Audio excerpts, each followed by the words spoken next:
قناة المهاجر، إعلام لا حكومة له.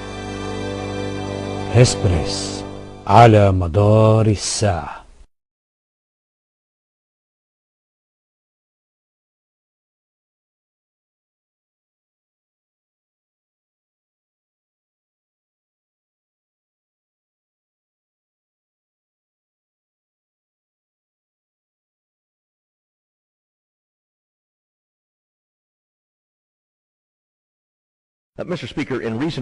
سيدي الرئيس، في الأسابيع الأخيرة رأينا كيف أن موضوع الصحراء الغربية قد استأثر باهتمام الصحافة عبر العالم، لكن للأسف الشديد هذه التغطية لم تكن محايدة، بل وفي كثير من الأحيان كانت هناك محاولات لتحريف الحقائق.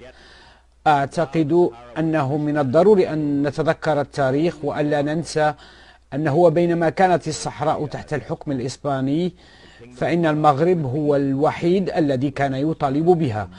المملكة المغربية طالبت مرارا بالصحراء وطلبت بإنهاء النظام الاستعماري الإسباني، وفقط عندما بدأ المغرب في تحقيق بعض المكاسب في هذا الملف على عهد الملك الحسن الثاني في السبعينيات، عند ذلك برز البوليساريو للوجود، ومنذ ذلك الحين وإلى اليوم وهو ممول من قبل الجزائر وموجه من قبل نظام كاسترو الشيوعي الدكتاتوري في كوبا.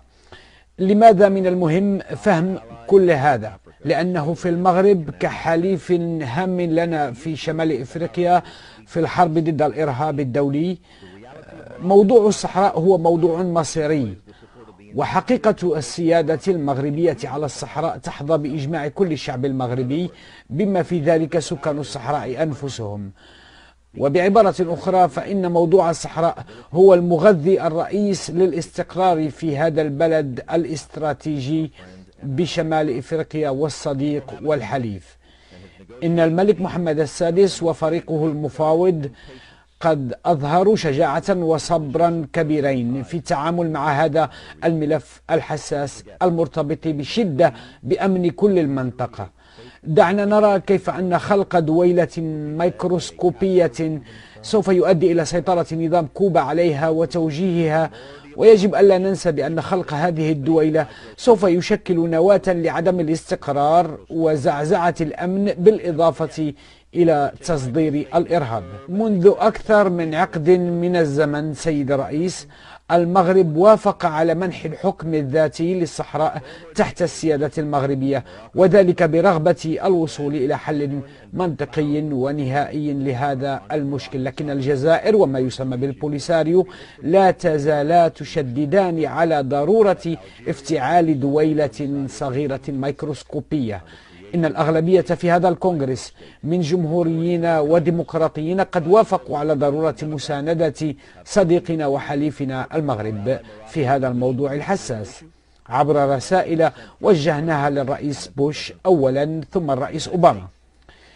إن الولايات المتحدة وخلال كلا الإدارتين وبالقيادة القوية لكل من كونداليسا رايس وهيلاري كلينتون قد اتفقتا على مواقف الأغلبية العظمى في هذا المجلس. إن مستقبل كفاح الولايات المتحدة ضد الإرهاب الدولي والاستقرار في شمال إفريقيا يتطلب أن يستمر مجلس الكونغرس في دعم صراحة وبكل قوة صديقنا وحليفنا المملكة المغربية. Kingdom of Morocco. I yield back. قناة المهاجر، إعلام لا حكومة له. هسبريس على مدار الساعة.